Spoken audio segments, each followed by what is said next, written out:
নমস্কাৰ মই মজিদ বন্ধুসকল বলগতে চাওঁ কিছু নটা গুৰুত্বপূৰ্ণ খবৰ। প্ৰথমটো খবৰ, অসমত পুনৰ হ'ব NDA চৰকাৰ। আহি গ'ল 2026 বিধানসভা নিৰ্বাচনক লৈ প্ৰথমটো প্ৰাক নিৰ্বাচনী সমীক্ষা। আৰু এই নিৰ্বাচনী সমীক্ষা অনুসৰি বিধানসভা নিৰ্বাচনত অসমত NDA লাভ কৰিব 90খন আসন। আৰু কোনে কিমান আসন লাভ কৰিব চাওঁ আহক। অসমত একেৰাহে তৃতীয়বাৰলৈ হ'ব NDAৰ চৰকাৰ। আহি গ'ল 2026 বিধানসভা নিৰ্বাচনক লৈ প্ৰথমটো প্ৰাক নিৰ্বাচনী সমীক্ষা। বিধানসভা নিৰ্বাচনত এইবাৰ অসমত NDA লাভ কৰিব 90খন আসন। আৰু বিজেপিয়ে অকলে লাভ কৰিব 69ৰ পৰা 74খন আসন। ইয়াৰ বিপৰীতে 25ৰ পৰা 29খন আসনতে থমকি ৰ'ব কংগ্ৰেছ। অগপই 8ৰ পৰা 11 আৰু BPFে 8ৰ পৰা 10খন আসন লাভ কৰাৰ সম্ভাৱনা। পিপুলছ পালছৰ প্ৰাক নিৰ্বাচনী জৰীপত প্ৰকাশ পাইছে এই তথ্য। উল্লেখযোগ্য যে 15 নৱেম্বৰৰ পৰা 31 ডিচেম্বৰলৈকে এই প্ৰতিষ্ঠানটোৱে চলাইছিল জৰীপ। আৰু এই জৰীপ অনুযায়ী AIUDFে এইবাৰ 2খন আসন লাভ কৰাৰ সম্ভাৱনা আছে। ৰাইজৰ দলে লাভ কৰিব 1ৰ পৰা 2খন আসন। UPPLে লাভ কৰিব 0ৰ পৰা 2খন আসন। AJPয়ে লাভ কৰিব 0ৰ পৰা 1খন আসন। CPIMে 0ৰ পৰা 1খন আসন আৰু অন্যান্যই পাব 1খন আসন। আৰু নিৰ্বাচনত বিজেপিৰ ভোটৰ অংশ হ'ব 39% আৰু কংগ্ৰেছৰ 37%। শেহতীয়া আৰু 2026 বিধানসভা নিৰ্বাচনৰ প্ৰথমটো এক্সিট পোলত প্ৰকাশ পাইছে এই তথ্য। পৰৱৰ্তী খবৰ, নতুন বছৰৰ আৰম্ভণিতে পুনৰ ঋণ ল'ব অসম চৰকাৰে। অব্যাহত আছে ৰাজ্য চৰকাৰৰ ঋণ লোৱা কাৰ্য। অহা 6 জানুৱাৰীত পুনৰ 1000 কোটি টকাৰ ঋণ ল'ব অসম চৰকাৰে। পৰৱৰ্তী খবৰ, হিমন্ত বিশ্ব শৰ্মা কেনেকৈ মুখ্যমন্ত্ৰী হৈছে সেয়া অসমৰ ৰাইজে জানে। আৰু মোগলক খেদাৰ দৰে এইবাৰ অসমৰ ৰজাক পৰাভূত কৰিব ৰাইজে। এই মন্তব্য কৰি 26ৰ নিৰ্বাচনক শৰাইঘাটৰ ৰণ আখ্যা APCCৰ সভাপতি গৌৰৱ গগৈৰ। অমিত শ্বাহৰ বাবে সৰ্বানন্দ সোণোৱালৰ পৰিৱৰ্তে মুখ্যমন্ত্ৰী হৈছিল হিমন্ত বিশ্ব শৰ্মা। অমিত শ্বাহৰ বাবেই পিছত মুখ্যমন্ত্ৰী হ'ব নোৱাৰিলে সৰ্বানন্দ সোণোৱালে।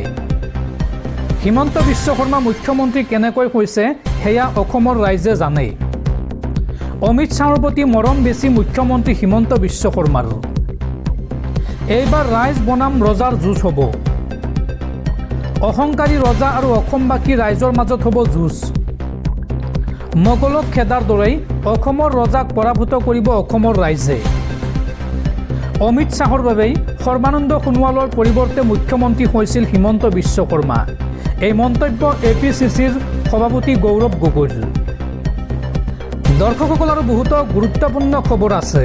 তাৰ আগতে আপোনাক জনাওঁ যে যদি আপুনি এতিয়ালৈকে এইটো ভিডিঅ'ত লাইক কৰা নাই তেন্তে এতিয়াই ভিডিঅ'টোত লাইক কৰি দিয়ক। আৰু এনেকুৱা ধৰণৰ ভিডিঅ'সমূহ নিতৌ চাবলৈ চেনেলটো ছাবস্ক্ৰাইব কৰি কাষত থকা বেল আইকনটো প্ৰেছ কৰি ৰাখক।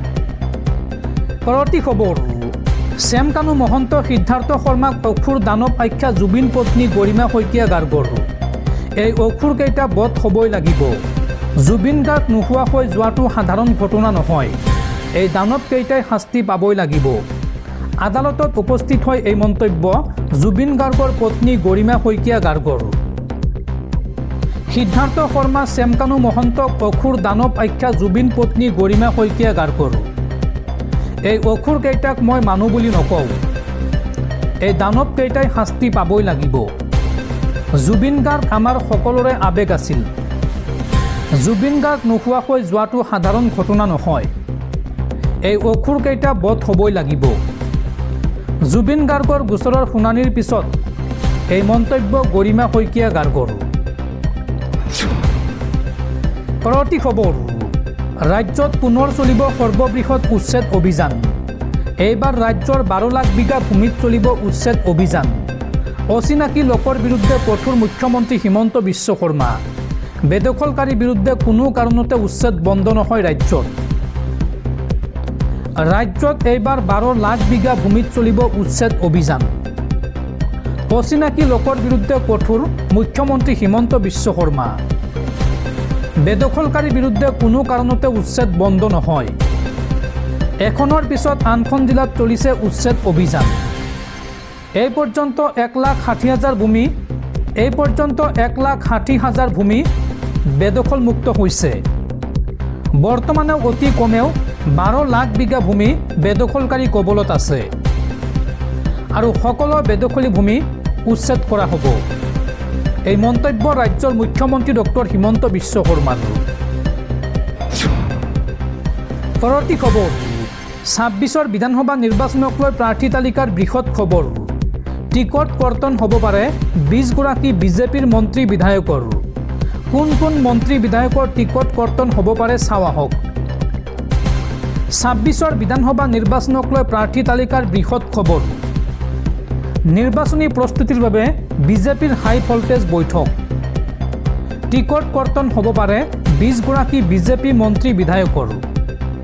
মুখ্যমন্ত্ৰীয়ে ক'লে বিধায়কে টিকট পোৱাৰ নিশ্চয়তা নাই। কাৰো টিকটৰ গেৰাণ্টি নলয় মুখ্যমন্ত্ৰীয়ে। কোন কোন সমষ্টিত নতুন মুখৰ সন্ধানত আছে বিজেপি চাওঁ আহক। নতুন মুখ আহিব পাৰে বিহপুৰীয়া মাজুলীত। লগতে পলাশবাৰী চিপাঝাৰতো আহিব পাৰে নতুন মুখৰ প্ৰাৰ্থী। যোৰহাট বিজনীত নতুন প্ৰাৰ্থী দিয়াৰ সম্ভাৱনা। লগতে পূব গুৱাহাটী আৰু দিছপুৰতো বিজেপিয়ে বিচাৰিছে নতুন মুখৰ প্ৰাৰ্থী। পৰৱৰ্তী খবৰ, ভেনিজুৱেলাৰ ৰাজধানীত আমেৰিকাৰ ভয়ংকৰ আক্ৰমণ। ভেনিজুৱেলাৰ ৰাজধানীত আক্ৰমণ কৰি ভেনিজুৱেলাৰ ৰাষ্ট্ৰপতি নিকোলাছ মাদুৰক বন্দী কৰাৰ দাবী মাৰ্কিন ৰাষ্ট্ৰপতি ডনাল্ড ট্ৰাম্পৰ। নিকোলাছ মাদুৰ আৰু তেওঁৰ পত্নীক বন্দী কৰি দেশৰ বাহিৰলৈ লৈ যোৱা বুলি প্ৰকাশ পাইছে বাতৰি। আৰু এই খবৰক লৈ এতিয়া বিশ্বজুৰি তীব্ৰ চাঞ্চল্য। পৰৱৰ্তী খবৰ, অসমৰ উচ্ছেদক লৈ উচ্চতম ন্যায়ালয়ত শুনানি। উচ্চতম ন্যায়ালয়ৰ ৰায় নোহোৱা পৰ্যন্ত দবকাত ভাঙিব নোৱাৰিব 8টাকৈ মছজিদ। উচ্চতম ন্যায়ালয়ৰ ৰায় অহাৰ পিছতহে সিদ্ধান্ত ল'ব পাৰিব প্ৰশাসনে। উচ্চতম ন্যায়ালয়ৰ ৰায় নোহোৱা পৰ্যন্ত দবকাত ভাঙিব নোৱাৰিব 8টাকৈ মছজিদ। দবকাৰ যমুনা মৰডংগাত থকা 8টা মছজিদৰ বিচাৰ চলি আছে সুপ্ৰিম কোৰ্টত। সুপ্ৰিম কোৰ্টৰ ৰায় নোহোৱা পৰ্যন্ত প্ৰশাসনে ভাঙিব নোৱাৰিব এই মছজিদ কেইটা। দবকাৰ যমুনা মৰডংগা বনাঞ্চলত আছে মুঠ 12টাকৈ মছজিদ। 12টা মছজিদৰ 4টা মছজিদ ইতিমধ্যে ভাঙি দিয়া হৈছে আৰু 8টা মছজিদৰ বিচাৰ চলি আছে দেশৰ সৰ্বোচ্চ ন্যায়ালয়ত। আৰু সৰ্বোচ্চ ন্যায়ালয়ৰ পৰা ৰায় অহাৰ পিছতহে প্ৰশাসনে ল'ব পাৰিব সিদ্ধান্ত। পৰৱৰ্তী খবৰ, জুবিন হত্যাৰ অভিযুক্ত সিদ্ধাৰ্থ শৰ্মাই সুপ্ৰিম কোৰ্টৰ অধিবক্তা লৈছে। শ্যামকানু মহন্তয়ো বাহিৰৰ অধিবক্তা লৈছে। শেখৰজ্যোতি গোস্বামীৰ হৈ অধিবক্তা আহিছে বুলি জানিব পাৰিছোঁ। তেওঁলোকৰ টীম আছে। জুবিন হত্যাৰ অভিযুক্ত পক্ষই নিজকে এতিয়া শক্তিশালী কৰি তোলা দেখিবলৈ পাইছোঁ। এই মন্তব্য জুবিন পত্নী গৰিমা শইকীয়া গাৰ্গৰ। পৰৱৰ্তী খবৰ, অগপ বিজেপিৰ মিত্ৰতাক লৈ ডাঙৰ খবৰ। আসনক লৈ আকৰগোজ স্থিতিত অগপ। নিজৰ দখলত থকা সমষ্টি বিজেপিক এৰি নিদিয়াৰ ইংগিত অগপৰ। অগপ বিজেপিৰ মিত্ৰতাক লৈ ডাঙৰ খবৰ। আসনক লৈ আকৰগোজ স্থিতিত অগপ। নিজৰ দখলত থকা সমষ্টি বিজেপিক এৰি নিদিয়াৰ ইংগিত। ৰাজনৈতিক অংক যেনেকৈ মিলে তেনেকৈ আগবাঢ়িব অগপ। অগপই স্বতন্ত্ৰভাৱে এশখনতেই প্ৰাৰ্থী দিব পাৰে বুলি মন্তব্য কৰিছিল মুখ্যমন্ত্ৰীয়ে। আৰু আসন বুজাবুজিক লৈ দলৰ কাৰ্যকৰী সভাপতি কেশৱ মহন্তৰ এই প্ৰতিক্ৰিয়া যে কৰ্তৃত্ব থাকিলেই সকলো কাম কৰাটো কাৰো বাবে উচিত নহয়। এই মন্তব্য কেশৱ মহন্তৰ।